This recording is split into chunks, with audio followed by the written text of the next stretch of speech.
하나님이 기뻐하시는 것은 아니었으나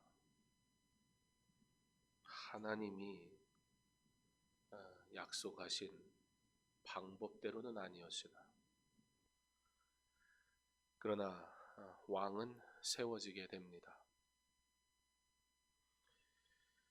지난 주일 말씀 이후에 9장과 10장을 통해서 이제 사울이 제비 뽑아지게 되고 기름 부음을 받게 되는 사건들이 기록되게 됩니다.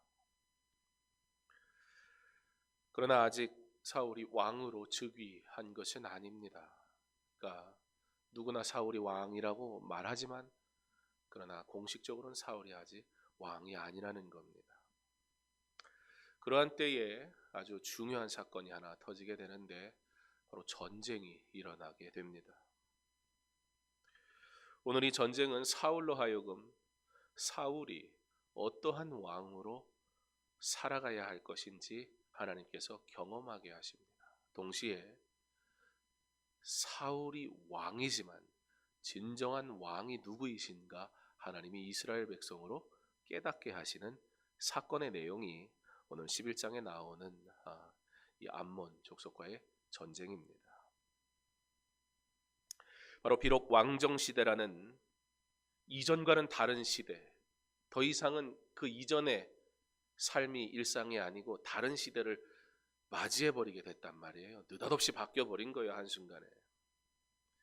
그러나 환경은 바뀌어도 왕정시대라는 다른 환경의 변화 속에 우리는 똑같은데 새로운 변화가 찾아와도 여전히 그 땅, 그 나라는 어떤 나라냐? 신정 통치로서의 왕정 시대여야 한다. 왕을 세워주시겠다는 겁니다. 새로운 환경을 우리가 맞이하게 된다는 것입니다. 그러나 우리의 외형적인 삶은 변할 수 있습니다. 우리의 일상은 바뀔 수 있습니다. 그러나 믿음은 바뀔 수 없습니다. 거룩한 믿음의 공동체의 삶은 바뀔 수 없습니다. 하나님의 통치를 받는 백성이란 이 신분은 이 세상에 그 어떠한 변화가 나타나도 결코 변하지 않습니다.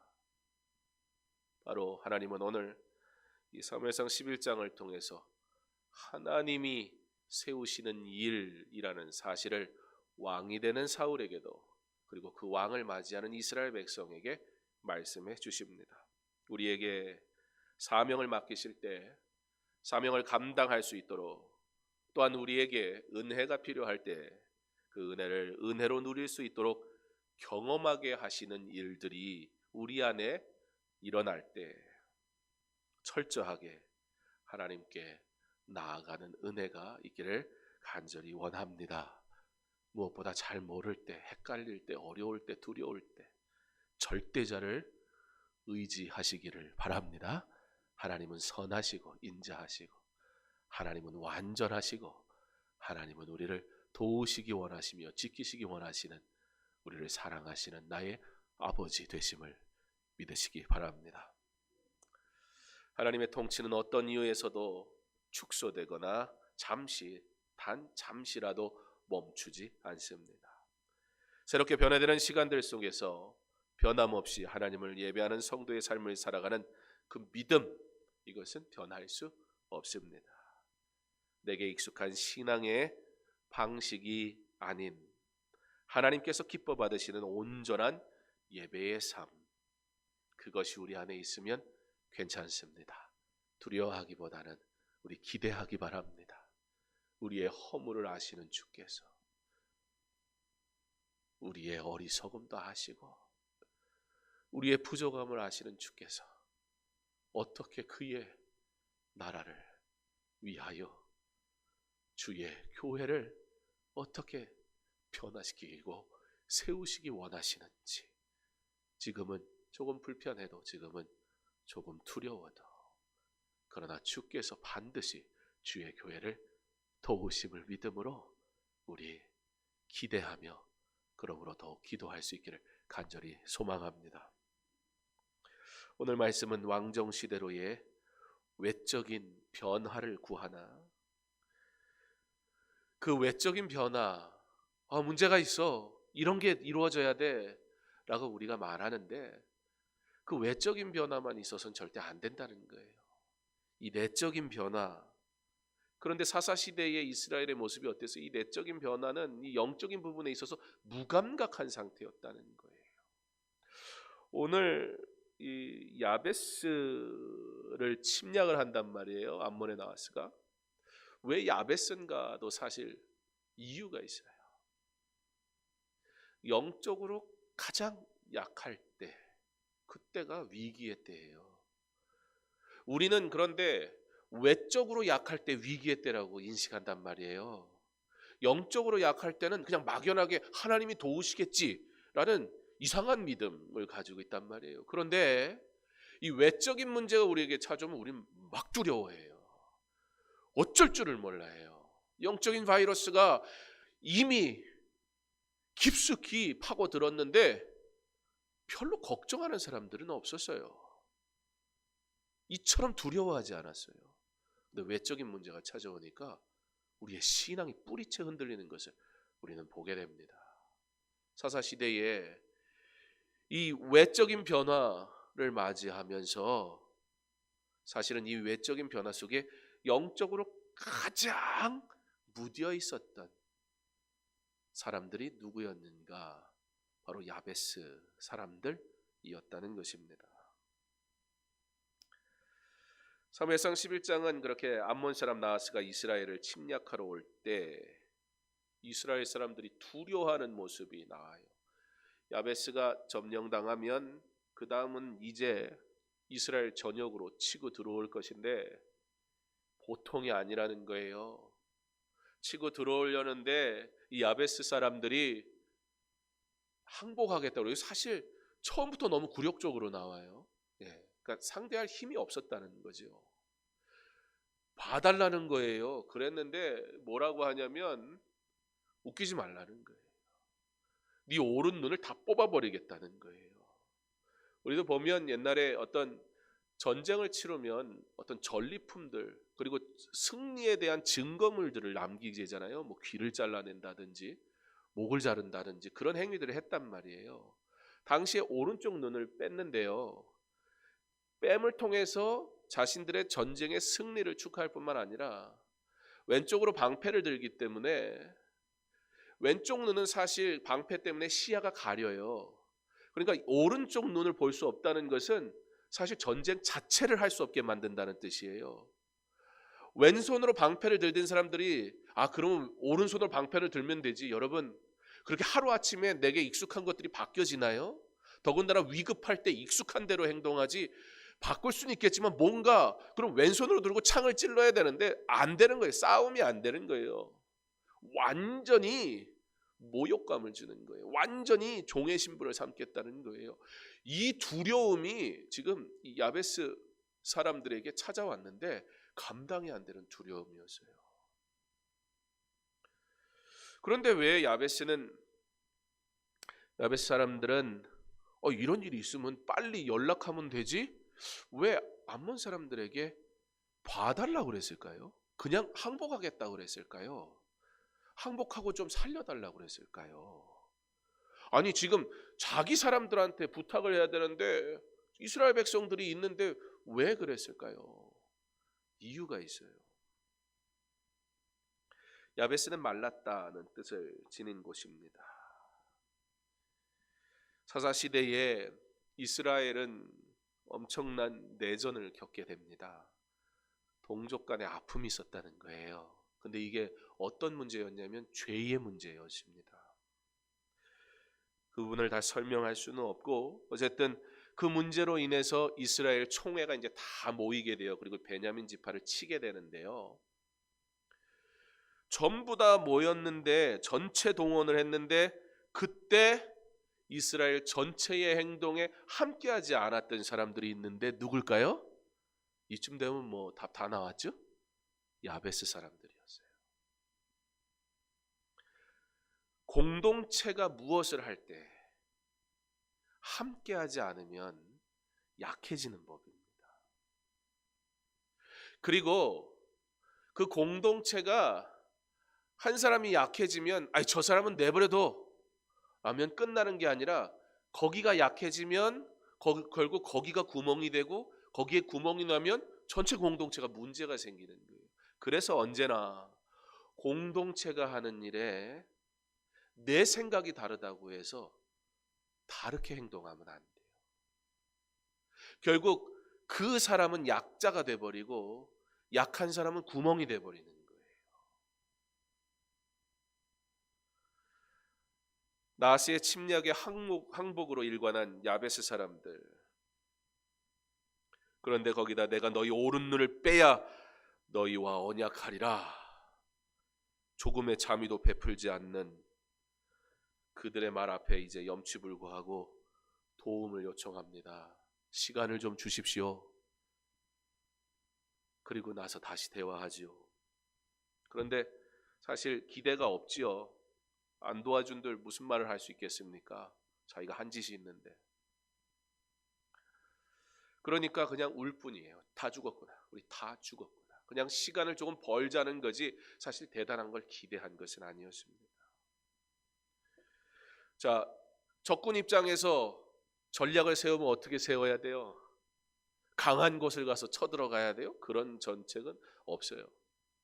약한 구멍이 보여요. 그럼 어떻게 해야 돼요? 그거 치면 되는 거예요. 그러니까 암몬은 어떻게 해서든 야베스 사람들을 칠 궁리만 하고 있는 거예요. 우리의 신앙생활에 있어서도 사탄의 역사는 언제나 약한 점을 틈타서 찾아옵니다. 나의 강함으로 내 신앙을 유지하려 하지 마십시오. 내가 잘하는 것으로 내가 신앙생활 잘하고 있어라고 우리 스스로 오해해서는 안 됩니다. 그러나 나의 믿음의 삶의 가장 약한 부분은 무엇입니까? 그 부분을 하나님 앞에 내어놓으시기 바랍니다. 그것이 죄의 문제라면 하나님 앞에 회개하기 바랍니다. 우리의 연약함의 문제를 믿음의 공동체에게 나누시기 바랍니다. 그렇지 않고 무언가 내가 잘하는 것으로, 내가 열심히 있는 것으로, 내가 익숙한 것으로 이기려 할 때 사탄은 우리 잘하는 것 건드리지 않아요. 우리의 약한 부분만 딱 건드리면 알아서 우리 넘어지게 돼 있어요. 제가 가끔 드리는 예화지만 럭비를 할 때 공을 들고 뛰어가면 수비는 태클을 해야 되는데 절대 수비가 하지 말아야 할 행동이 있어요. 그건 바로 허리 밑으로 태클을 하면 안 돼요. 왜냐하면 허리 밑으로 태클을 한다는 건 이건 치명타를 먹이겠다는 뜻이거든요. 이건 스포츠잖아요. 사람을 죽이면서까지 이길 일은 아니니까. 그래서 너무 위험하니까 허리 밑으로는 못한다는 거예요. 왜 그럴까요? 뛰어가면 사실 막 전력으로 뛰는 사람, 열심으로 가는 사람, 그 열심이 사실 나로 곤두박질치게 만들어요. 어떻게 하면 막 뛰어갈 때요, 이 허리 밑에만 치면 더 미치면 미칠수록 더 좋아요. 그러니까 이 발목이나 발 같은 데를 뛰어가는 사람을 이렇게 그냥 힘이 없어도 돼요. 얼마나 그 사람이 강하고 잘난 거 다 필요 없어요. 그냥 옆에 가서 톡 칠 수만 있으면 자기가 뛰던 힘에 와당탕 하고 넘어지는데 몇 군데 부러지는 것만도 다행일 거예요. 사탄은요, 내가 열심히 하는 봉사로 나를 어렵게 하지 않아요. 사탄은요, 내가 익숙하게 해온 신앙생활들, 내가 잘할 수 있는 믿음 생활들, 그런 걸로 어렵게 하지 않아요. 그런데 뭔가 부족한 나의 모습들, 연약한 나의 마음들, 나의 성품들, 나의 생각들, 그런 거 살짝 탁 건드리면 내 열심으로 꼬꾸라져 버리는 거예요. 사랑하는 성도 여러분, 이 믿음의 공동체가,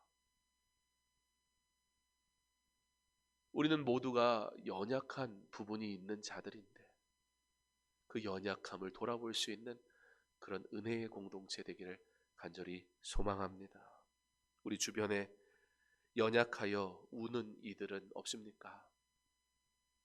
나는 지금 그들과 함께하지 못한 채, 이 공동체와 함께하지 않는 채 나의 열심으로 내가 할 수 있는 것으로 신앙생활 하고 있지는 않습니까?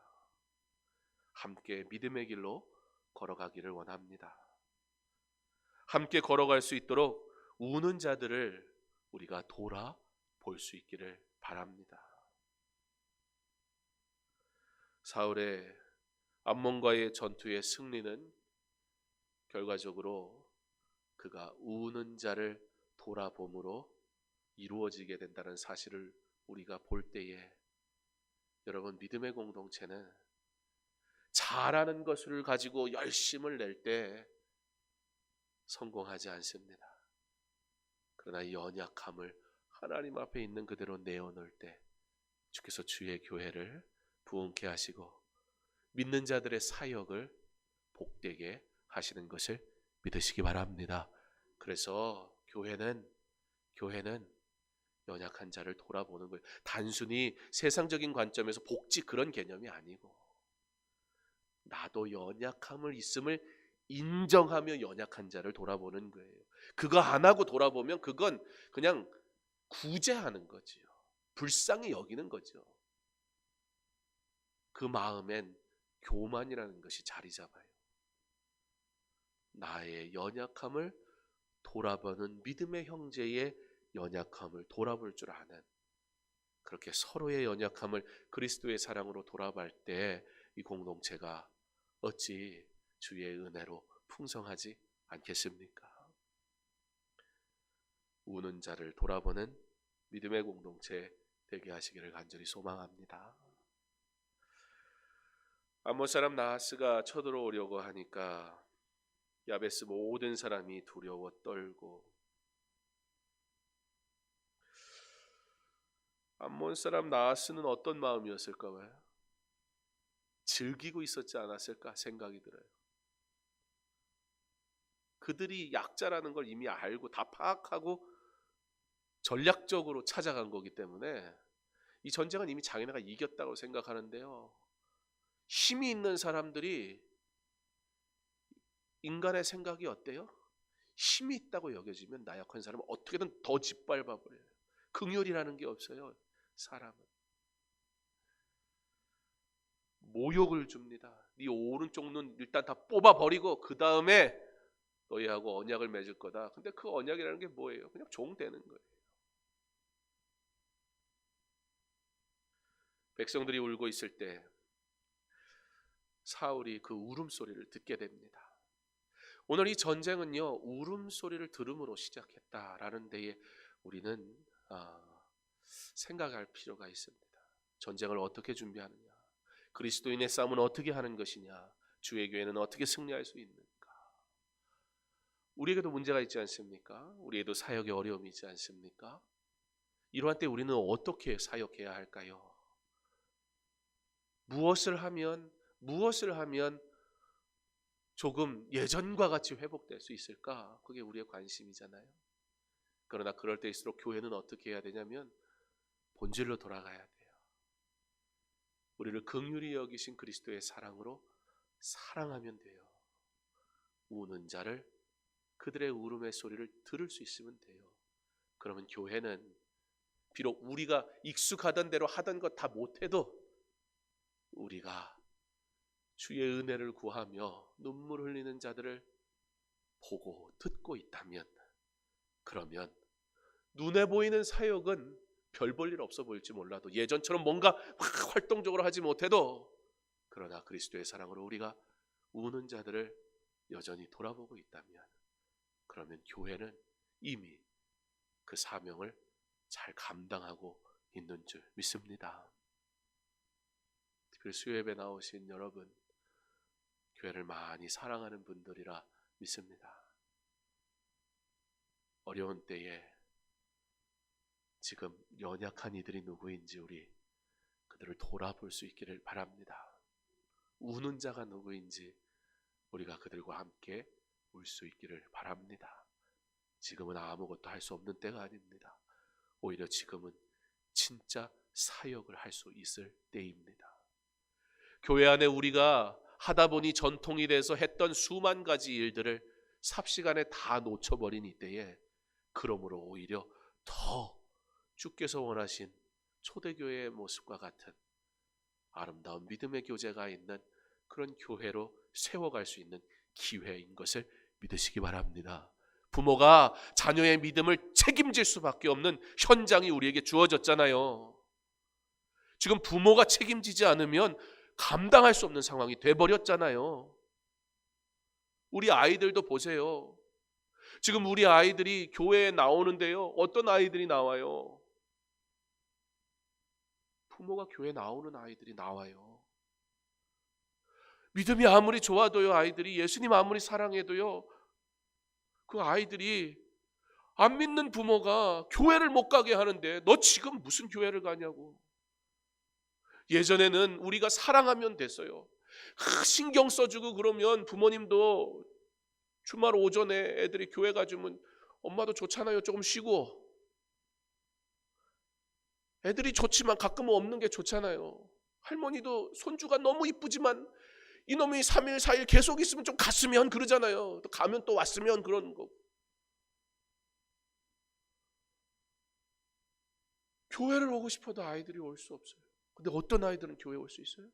어떤 아이들은 교회에 못 온다 할지라도 부모의 직장 형편과 여러 가지 상황으로 인해서 교회 못 온다 할지라도 그래도 그 아이들이 믿음을 지키고 말씀을 배우는 것은 어떻게 가능해요? 부모가 예수 믿음으로 가능해요. 그거 외엔 지금 방법이 없어요. 아무리 우리가 영상을 예쁘게 만들고 보내줘도 아이 스스로가 그것을 믿음을 지키며 간다는 게 얼마나 어려운 일이에요. 지금은 진짜 교회의 본질로 돌아갈 수 있는 절호의 찬스예요. 우리의 익숙한 것들을 다 내려버리고 우리가 믿음이라고 생각했던, 우리가 섬김이라고 생각했던 나의 열심을 다 내려버리고 철저하게 복음, 철저하게 말씀, 부모가 자녀의 신앙을 반드시 책임져야 된다는 이 사명을 우리가 들을 수 있는 절대적 기회예요. 그리고 교회는 부모가 그 일을 할 수 있도록 최선을 다해 도와야 돼요. 지금 교회의 모든 사역과 교회의 모든 재정과 교회의 모든 역량은 지금 믿음의 부모가 자녀를 양육하고 믿음으로, 그 믿음의 부모가 믿지 않는 부모의 가운데 믿음 생활하고 있는 그 아이들을 입양하는 마음으로 내 자녀 삼아서 지금 복음을 전하는 일, 지금 부모가 사역하지 않으면 교회가 일할 수 없는 때예요. 그 부모가 일할 수 있도록 모든 교회의 모든 할 수 있는 것들을 집중시켜야 할 때예요. 그러면 돼요. 그러면 돼요. 그 아이들의 삶에서 믿음이 채워지면, 이전에는 주일날 한 번 말씀 듣고 끝났는데 매일의 삶에서 말씀을 듣는 자녀가 되면, 그러면 그 아이들이 우리 교회의 미래가 되게 하실 줄 믿습니다.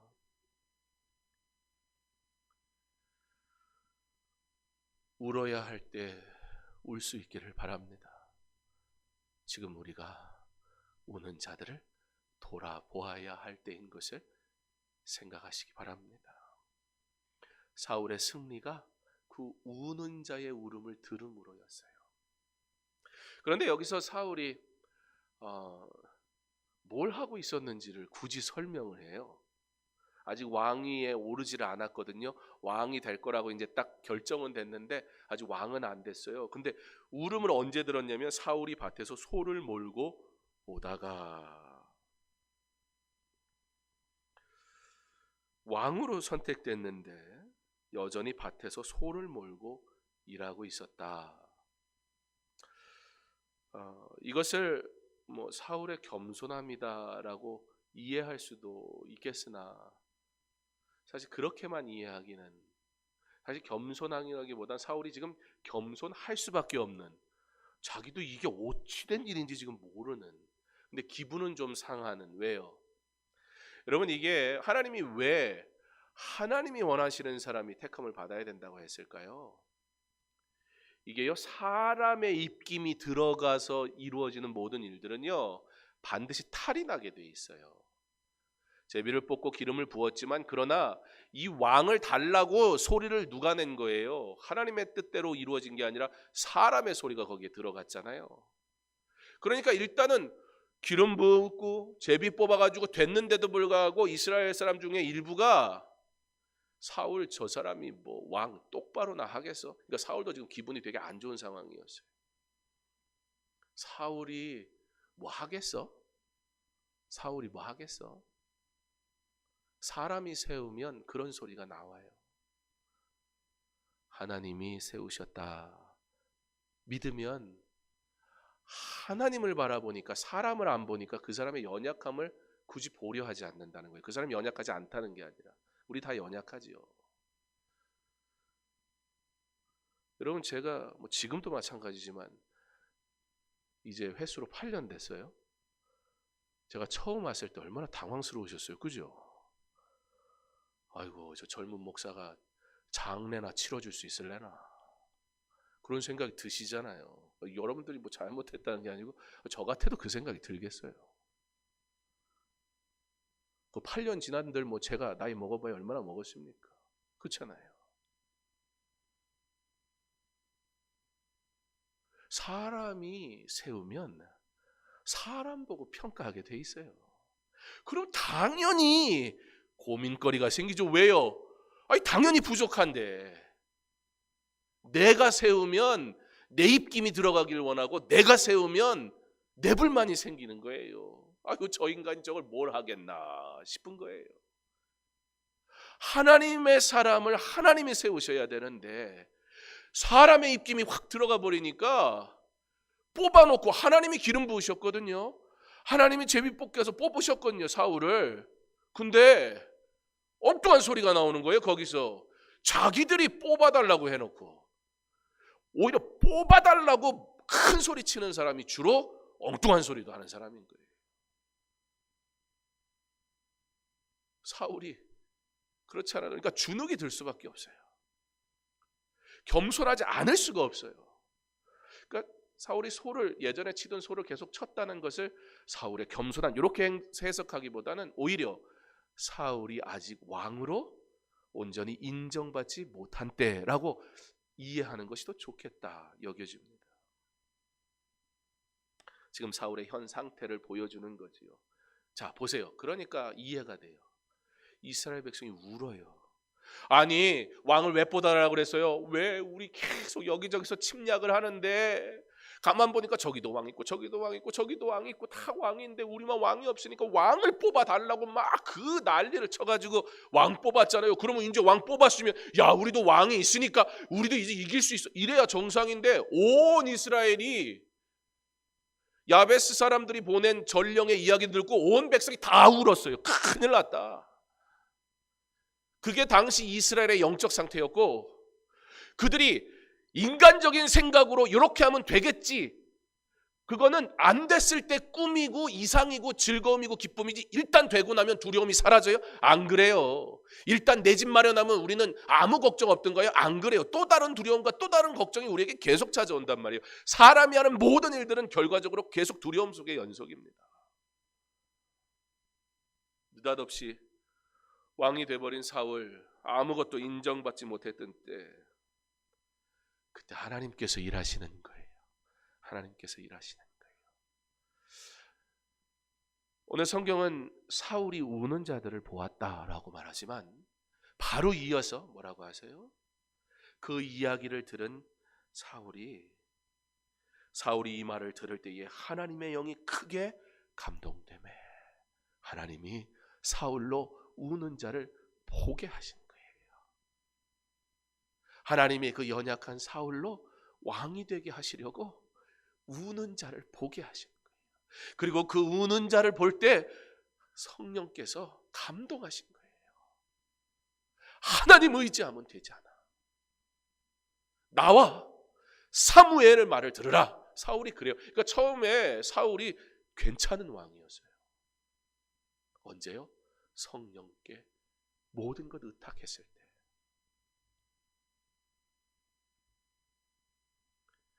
하나님이 그와 함께 하시니 성령 충만하니 그가 왕의 마음으로 백성을 사랑하고 섬기고 긍휼히 여기는 심정을 갖게 되더라는 거예요.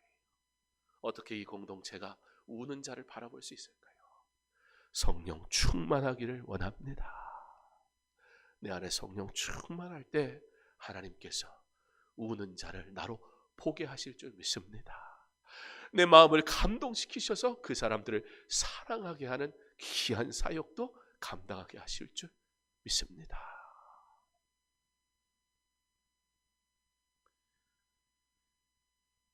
무엇보다 누가 그렇게 하셨어요?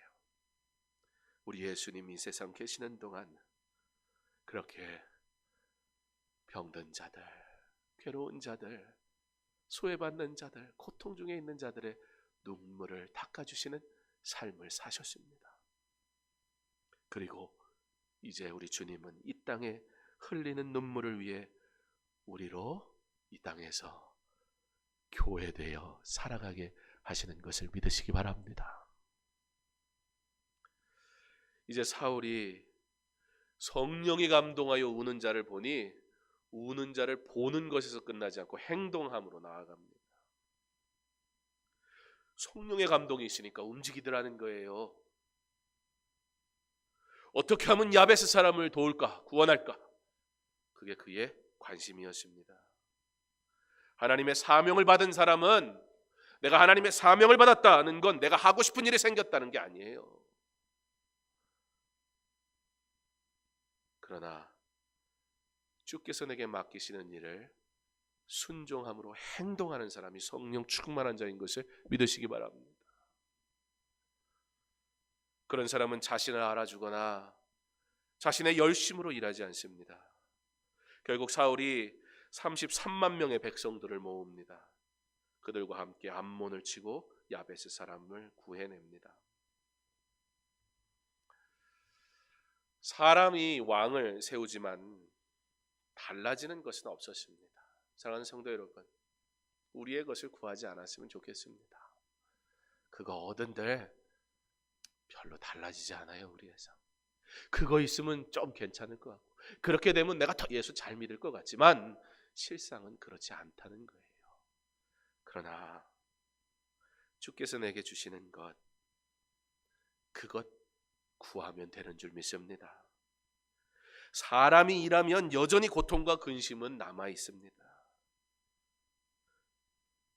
회복될 것 같지만, 그러나 인생의 온전한 회복은 오직 하나님 한 분 외에는 주실 수 없음을 믿으시기 바랍니다.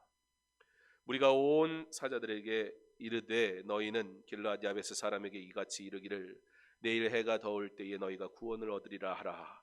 사자들이 돌아가서 야베스 사람에게 고하매 그들이 기뻐하니라. 야베스 사람들에게 평안이 언제 찾아왔습니까? 전쟁이 승리한 다음이 아니에요. 전혀 기대하지 못했던 소망의 소리를 들었을 때, 자신들이 한 짓이 있기 때문에 온 이스라엘의 총회가 다 모였을 때 자기들만 쏙 빠졌던 야베스 사람들, 그러니 이건 뭐 죽게 생겼으니 염치불구하고 부탁은 했지만 사실 기대할 수 없었던 자들, 아무런 기대와 소망이 없던 사람들에게 선물같이 찾아온 이 구원의 소식, 바로 예수 그리스도의 구원이 우리에게 그렇게 임한 것 아닙니까? 너무 기쁜 거예요. 우리가 지금 천국에 갔으니까 기뻐합니까? 아니요. 우리는 우리가 갈 천국을 소망하며 기뻐하는 줄 믿으시기 바랍니다. 그러므로 이 땅에서 우리가 천국을 소유한 사람으로 살아가는 것입니다. 비록 지금 전쟁, 아직은 전쟁의 공포가 그들에게 존재하지만 그들이 기대할 수 없었던 이 구원의 소망의 메시지를 들었을 때 기뻐하더라는 거예요. 우리가 어떠한 구원의 소망이 없더라고 절망 속에 있는데 사울이 전령을 보내서 우리가 가서 싸울 것이다, 우리가 가서 승리할 것이다, 그 말 한마디에 성령에 감동된 자의 선포가 영혼을 살리더라는 거예요. 우리가 성령 가운데 감동하는 가운데 주의 능력의 역사를 이루게 될 줄 믿습니다. 그냥 설득하는 게 아니에요. 그냥 잘해주는 게 아니에요. 그건 세상에도 있어요, 그런 건. 그러나 성령 충만하여 담대히 믿음으로 선포하고 사랑할 때 하나님께서 그 영혼을 만지시고 구원하실 줄 믿습니다. 울던 자의 눈물이 기쁨으로 변하게 됩니다. 절망적 상태에서 소망의 소식을 듣게 됩니다. 언제요? 여전히 위협이 그대로 존재하던 때에.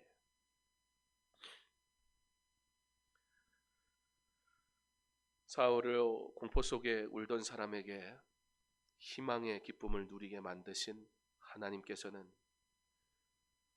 이제 승리의 현장에서 백성들의 눈물을 닦아준 사울로 왕에 즉위하게 하십니다. 저 사울이 뭘 하겠어? 그래서 오늘 말씀에 이 왕 즉위식이 나오는데 그 즉위식 전에 어떤 얘기 나오냐면 12절에 백성이 사무엘에게 이르되 사울이 어찌 우리를 다스리겠느냐 한 자가 누구니까 그를 끌어내소서 우리가 죽이겠나이다. 이제 인간 사울을 보며 비아냥거렸던 사람들이 큰일 난 거예요.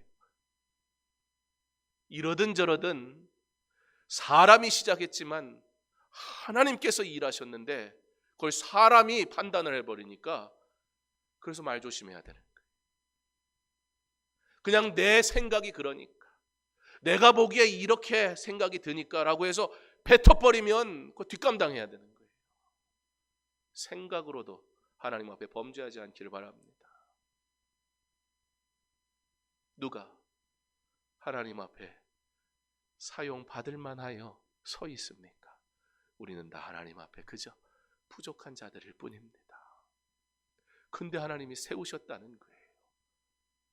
징계도 하나님의 몫입니다. 오히려 그가 하나님의 징계당하는 자가 되지 않도록 위하여 기도하여야 할 것입니다. 부족한 자가 목회를 한다고 이렇게 저렇게 해봅니다. 부족함이 보일 때 저의 부족함이 하나님 보실 때 합당하지 않다면 하나님이 제게 말씀하실 텐데 그 음성을 듣지 못하는 어리석은 자가 되지 않도록 저를 위해서 기도해 주시기 바랍니다. 성도가 성도를 위해 그렇게 기도하기 바랍니다. 그의 허물을 보지 말고 그의 눈물을 볼 수 있는 저와 여러분 될 수 있기를 바랍니다. 우리가 볼 때는 그 사람 안 울 것 같아도 다 자신의 삶의 자리에서 눈물을 흘리고 있습니다. 그게 그 사람의 연약함입니다. 우리가 죄인 되었을 때 아무런 소망이 없을 때 주께서 그저 사랑하셔서 구원하심과 같이 우리가 그 구원의 은혜에 참여했으니 남의 허물을 보고 비판하는 자가 아니라 그의 연약함을 위해 그의 눈물을 볼 수 있는 자 되어서 같이 울어주고 내가 함께 싸우리라 함께 동행할 수 있는 그런 믿음의 사람들 다 되시기를 부탁을 드립니다. 사울이 끝이 별로 좋지는 않지요. 사울이 세 아들들과 함께 블레셋 전투에서 비참하게 죽게 되죠. 그래도 그 시신이 블레셋 성벽에 이제 다 걸린단 말이에요. 근데 이제 그 소식이 들리잖아요. 그때 목숨 걸고, 왜냐면 그때는 사울이 사실 사울을 구하고 싶은 마음이 별로 들지 않을 때였어요. 사울이 했던 왕의 모습이. 근데 목숨 걸고 사울의 시신을 가지러 가는 사람들이 있었어요. 누가 갔을까요? 누가? 야베스 사람들이 갔어요. 자기가 눈물을 흘릴 때 자신의 눈물을 봐줬던 사울. 비록 끝이 처참했지만 그들은 은혜를 잊지 못했어요. 사람이 준 은혜도 우리가 감사할 줄 알거든. 하나님이 우리에게 은혜를 주셨는데 그 은혜, 아들을 주시기까지 사랑하신 구원의 은혜를 주셨건만 어찌 우리는 끊임없이 부족하다, 모자르다, 환경을 탓하고 불평만 하겠습니까? 내게 주어진 사명은 무엇입니까? 우는 자들을 보는 것입니다. 주님이 그렇게 하신 것처럼 우리도 함께 울기 바랍니다. 이 믿음의 공동체가 그 연약함을 서로 돌아보며 아름답게 주님 기뻐하시는 교회로 세워져 가기를 주님의 이름으로 축원합니다.